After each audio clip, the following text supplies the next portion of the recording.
E, professor, mudando novamente de assunto, eu queria ouvir sua opinião sobre mais um tema. É o seguinte, um secretário do governo Donald Trump, presidente dos Estados Unidos, ele admitiu, olha só, a possibilidade de sanção contra o ministro Alexandre de Moraes, aqui do Supremo Tribunal Federal, né? Enfim, segundo esse assessor do governo de Donald Trump, o governo brasileiro tem abusado do poder contra o opositor.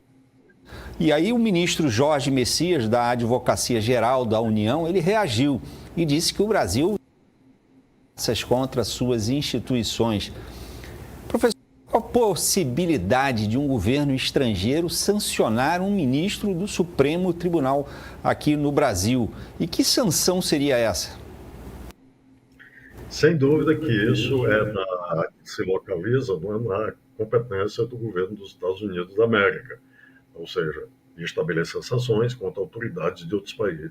Mas isso é um ato absolutamente unilateral. Não terá efeito nenhum no Brasil, do ponto de vista jurídico, do ponto de vista do que nós conhecemos, né?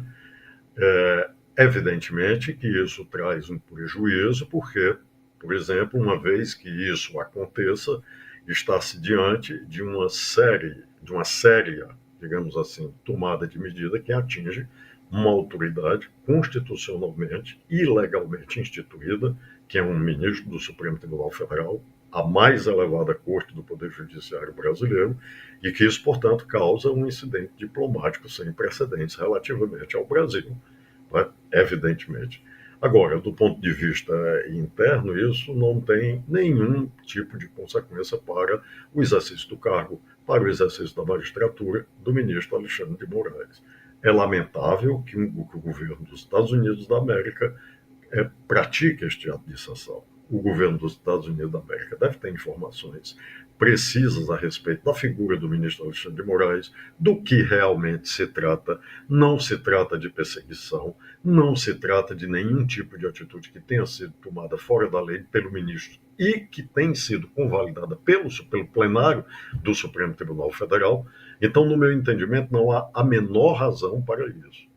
Me parece, até onde se pode ver, uma sanção meramente política devido ao alinhamento do atual governo dos Estados Unidos com o ex-presidente Jair Bolsonaro. Esse tipo de posicionamento é ruim. Ele é ruim, inclusive, para a própria democracia americana e a sua erosão democrática que é vivida no atual momento. É mais um fato que corrobora o fenômeno que acontece nos Estados Unidos, do qual as democracias não estão imunes à sua própria erosão democrática. Quando nós observamos o que acontece nos Estados Unidos, por exemplo, relativamente a questões universitárias, a liberdade de cátedra, a perseguição, o corte de verbas para instituições centenárias, aliás, com mais de 500 anos de existência, que é a Universidade de Harvard, e todo esse aparato, nós observamos isso, que outra explicação não há, a não ser que não o comprometimento grave da democracia liberal americana. É lamentável que uma autoridade como o secretário de Estado tenha essas palavras, manifeste essa intenção, que, por enquanto, me parece meramente pressão política, mas uma pressão política indevida, uma pressão política absolutamente, mesmo se considerar determinados parâmetros americanos, ilegal, em desfavor da pessoa do ministro Alexandre de Moraes.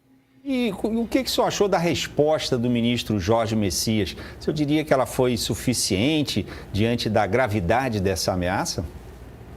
Eu acho que ela foi suficiente e foi acertada. E também, pelo que pude observar da imprensa, o presidente Lula parece que teria ordenado o Ministério das Ações Exteriores brasileiro a agir com todo rigor contra esse tipo de possibilidade aventada pelo secretário de Estado dos Estados Unidos. Eu acho que a institucionalidade brasileira tem que dar uma resposta a isso e dizer do que realmente se trata e da gravidade de uma ofensa neste sentido.